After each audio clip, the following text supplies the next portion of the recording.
In the weeks that followed, the bloody wedding of Prince Louis became more than a scandal. It became a curse whispered through the halls of France, a story too powerful to be silenced, too shameful to be forgotten. The young bride remained cloistered, hidden away in her chambers, spoken of only in guarded tones.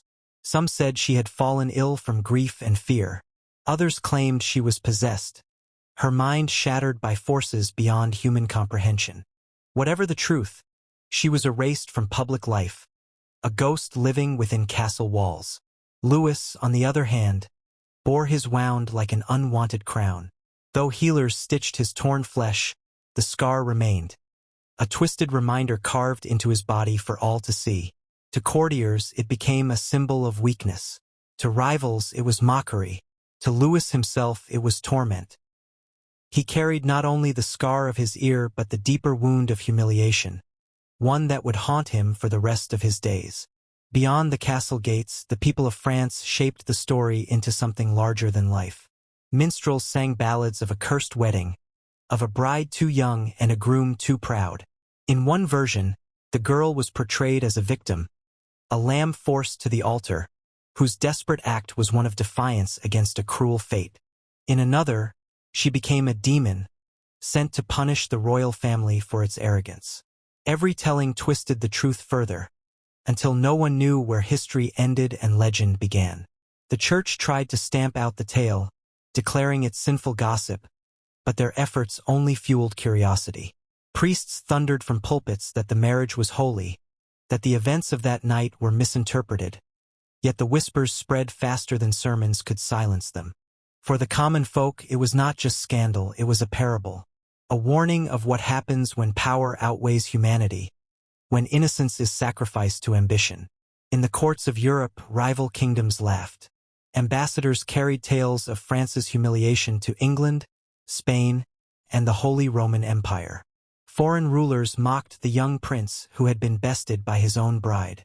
Diplomats whispered that France was cursed, its royal bloodline tainted by shame. And so the marriage that had been meant to unite two noble houses instead divided an entire realm. The alliance shattered, the families embittered, the people disillusioned.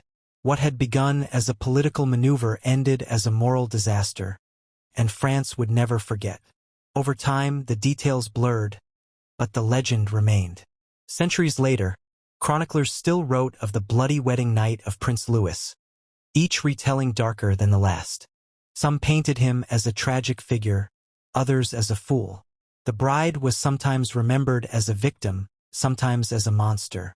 But in every version, the truth was the same. That night ended not in unity, but in screams and blood. And perhaps that is why the tale survived. Because it was more than a scandal. It was a mirror, showing the cruelty of a system that treated children as pawns, marriages as weapons, and lives as bargaining chips. The story of Louis and his bride endured not for its gore, but for its meaning. Even today, the legend whispers through history, reminding us of the price of ambition, the dangers of pride, and the curse of power without compassion. The bloody wedding night was not just the downfall of a prince. It was the birth of a cautionary tale, etched forever into the memory of France.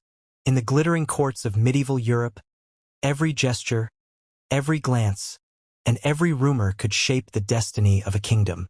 And among the countless tales of kings and queens, warriors and traitors, there was one story that fascinated generations: the legend of the Virgin Princess. She was portrayed as the very embodiment of purity. Chroniclers described her as untouched, untarnished, a flawless jewel preserved for God and her people. Songs praised her as a living saint, and poets compared her to a white rose blooming untouched by the storms of earthly passions. She became a symbol not only of innocence but of power itself. For in an age when alliances were sealed by marriages, her so-called purity was considered more valuable than entire armies. The people adored her. Mothers pointed to her as the perfect example of virtue. Priests claimed that her chastity was proof of divine blessing upon the realm. And at court, her reserved demeanor only reinforced the myth. She rarely attended banquets, rarely spoke in public, and always appeared in gowns that emphasized modesty rather than luxury. But behind the curtains of painted perfection, whispers began to circulate. Servants who had seen more than they should spoke of secret letters and strange late-night meetings. Some suggested that her solitude was not born of holiness, but of secrecy. And yet, these rumors never reached the official chronicles, for those who wrote history were often the very ones paid to maintain the illusion. Why was her virginity so important? The answer lies in politics. In medieval diplomacy, a princess untouched by any man was the ultimate bargaining chip. Kings and princes across Europe sought her hand, believing that her untouched body symbolized not just purity, but the promise of unclaimed power. By presenting her as the virgin princess, her family and advisors controlled the narrative. She was not merely a woman. She was a political weapon. But here lies the chilling truth. Centuries later, documents surfaced that painted a very different picture. Hidden letters, personal notes, and testimonies preserved in forgotten archives revealed contradictions so sharp that they shattered the myth. They spoke of a woman with desires, fears, and secrets. A woman far removed from the saintly image carved into legend. And so the question lingers. Was the virgin princess truly the divine figure her people worshipped? Or was she the greatest invention of medieval propaganda? This was not simply a story of innocence. It was a story of control. Her body, her reputation, and even her silence were turned into tools of power. And although the people believed in the legend for centuries, the cracks in the facade had already begun to show. This is where the tale begins, with a young woman who became a myth, and a myth that hid a dangerous truth. The image of the virgin princess did not emerge by chance. It was carefully constructed, brick by brick, by those who benefited most from her reputation. At the heart of this myth was the court itself, a world where perception mattered more than truth, and where the chronicler's quill could be more powerful than a knight's sword. Every portrait painted of her showed the same expression. Serene, almost otherworldly, eyes lifted toward heaven. Every description in official records used the same words: pure, untouched, holy. It was as if the entire court conspired to elevate her beyond the realm of mortals, turning her into something untouchable. Her modest gowns were not a matter of personal taste but deliberate strategy.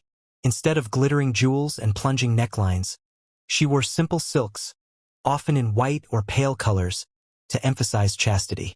The people saw her as a bride of heaven itself, a symbol of divine favor.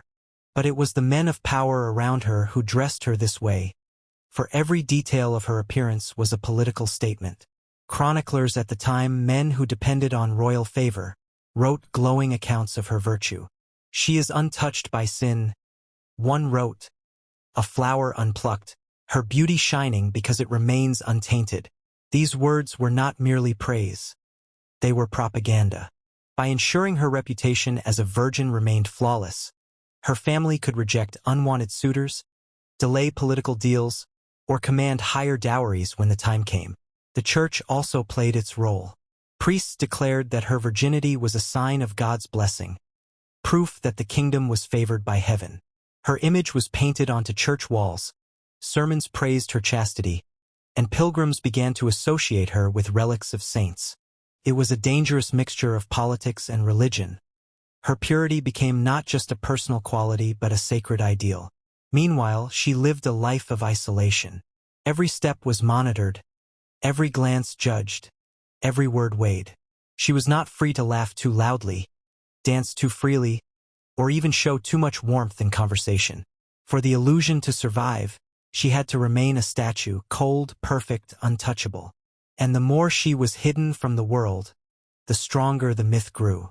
But not everyone was convinced. Foreign ambassadors whispered their doubts in private letters, mocking the idea that any royal woman could remain so untouched. Servants told hushed stories of moments that contradicted the perfect image. And some even suspected that the virgin princess was not as innocent as the chronicles claimed. Yet, in the eyes of the people, the myth prevailed. For them, she was the embodiment of virtue, a beacon of hope in a world plagued by war, plague, and corruption. To believe in her purity was to believe that something perfect could exist in a broken world. And so the cult of purity flourished, binding her life in chains of expectation. It was only a matter of time before those chains began to break. Behind the dazzling halls of ceremony and the carefully staged image of a saintly princess, the reality of her life was far more complex. The virgin princess lived not in freedom, but in a gilded cage. And like all cages, no matter how beautiful, it could not completely hide the truth within. Servants, often the unseen witnesses of history, began to whisper of strange events that did not align with the official narrative. They spoke of late-night walks in the gardens, of hurried letters delivered by trembling hands, of soft voices overheard in corridors long after the court had retired. Nothing was ever confirmed, yet the rumors grew, threading through the palace like smoke that no door could fully contain. Among the most damning discoveries, centuries later, were letters preserved in secret archives. Written in delicate handwriting, they revealed a side of the princess never meant for public eyes. They spoke of longing, of hidden meetings, of a heart that beat not for politics or religion, but for forbidden love. The words were veiled in metaphors, but their meaning was unmistakable. She was not the untouchable statue the world believed her to be. Some historians argue these letters were planted, part of later attempts to tarnish her reputation. Yet others insist their authenticity, pointing to details only someone close to her could have known. If true, they prove that even as the court paraded her as a symbol of purity, she was secretly living a double life. The court itself had strict rules to preserve her image. She was rarely allowed to be alone, always accompanied by attendants who could testify to her virtue. Yet, as countless tales suggest, where there is restriction, there is rebellion. Even the most carefully watched life can find cracks in its walls. And it seems she found them. Foreign envoys, writing in private correspondence, mocked the idea of her saintly chastity. The virgin princess, one ambassador scoffed, is watched by angels at day, but who can say what shadows she keeps at night? These words, though never meant for public eyes, add to the sense that her image was not so perfect as it appeared. Her family, of course, knew the stakes. To admit even the slightest stain upon her reputation would shatter their political leverage. That is why any servant caught spreading rumors was swiftly dismissed. Chronicles that hinted at impropriety were destroyed, replaced with new volumes filled with praise and glowing words. The truth was buried, but like a seed planted in darkness, it waited for the right time to grow. In time, those hidden stories began to surface, carried by travelers, poets, and even rival courts. The more her life was controlled, the more the whispers spread. The palace, once seen as a fortress of virtue, now seemed like a stage hiding its own scandalous play. And though centuries have blurred the details, one thing remains clear. The virgin princess was no flawless saint. She was human, and behind the walls of her palace, humanity always finds a way to reveal itself. For centuries, the virgin princess was remembered as a flawless icon, her story preserved in gilded manuscripts and celebrated in sermons. But time has a way of loosening the chains that bind truth. Centuries after her death, when dusty archives were reopened and forgotten chests unlocked, the carefully woven fabric of her legend began to unravel. Among the first discoveries were letters, written in her own hand, preserved in secret collections long hidden from the eyes of official historians. These were not the words of a saintly figure untouched by earthly passions. They spoke of longing, of whispered meetings in candlelit halls, of a heart torn between duty and desire. Some passages hinted at a forbidden lover, never named directly, but implied through tender words and veiled metaphors. The reaction among scholars was immediate and explosive. Some dismissed the letters as forgeries, created by jealous rivals to tarnish her memory. But handwriting experts, comparing them to known documents, confirmed their authenticity. Suddenly, the saintly figure who had stood as a symbol of purity was revealed as a woman of flesh and blood, with secrets that shook the foundations of her myth. Other discoveries followed. In a private diary belonging to one of her closest ladies-in-waiting, there were references to the princess's nightly sorrows, and a man who visits when the candles are low. Court records revealed sudden dismissals of servants, perhaps those who had seen too much, and hidden between official chronicles, fragments of censored text hinted at attempts to cover up scandals before they could reach the outside world. The Church fought back against these revelations. Bishops declared the documents heretical, warning that they were the inventions of malicious scribes. But the evidence continued to grow, and silence was no longer enough.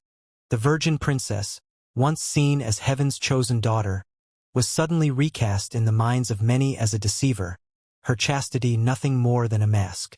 The scandal did not remain within the walls of academia.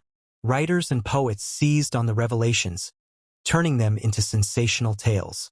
Ballads were sung in taverns, portraying her as a secret lover hiding beneath the veil of holiness. Playwrights staged dramas where the princess defied her guardians, seeking passion in shadowed corridors.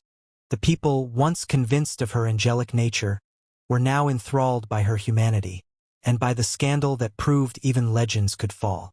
But the most striking consequence was how these revelations changed the way history itself was seen.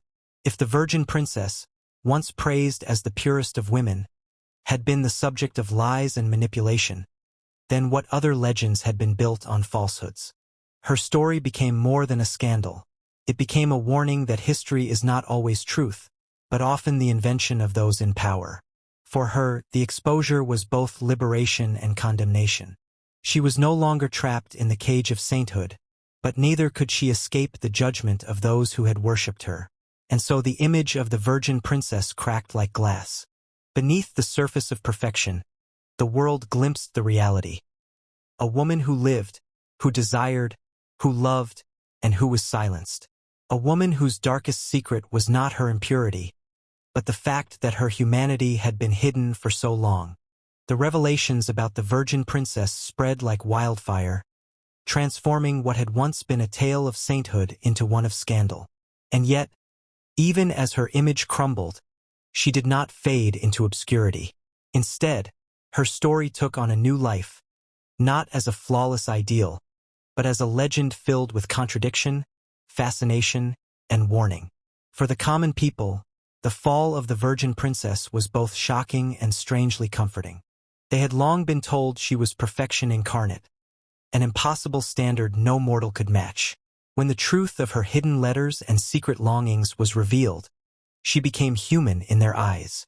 No longer an untouchable saint, she was a woman who had suffered, loved, and erred, just like anyone else. And in that humanity, many found a deeper connection to her than ever before. The nobility, however, viewed her differently.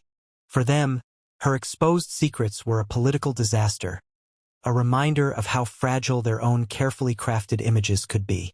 Whispered behind closed doors was a new fear. If the virgin princess could be unmasked, so could they. Some worked desperately to restore her reputation, insisting the documents were lies. Others distanced themselves, rewriting chronicles to minimize her presence in history. But it was too late.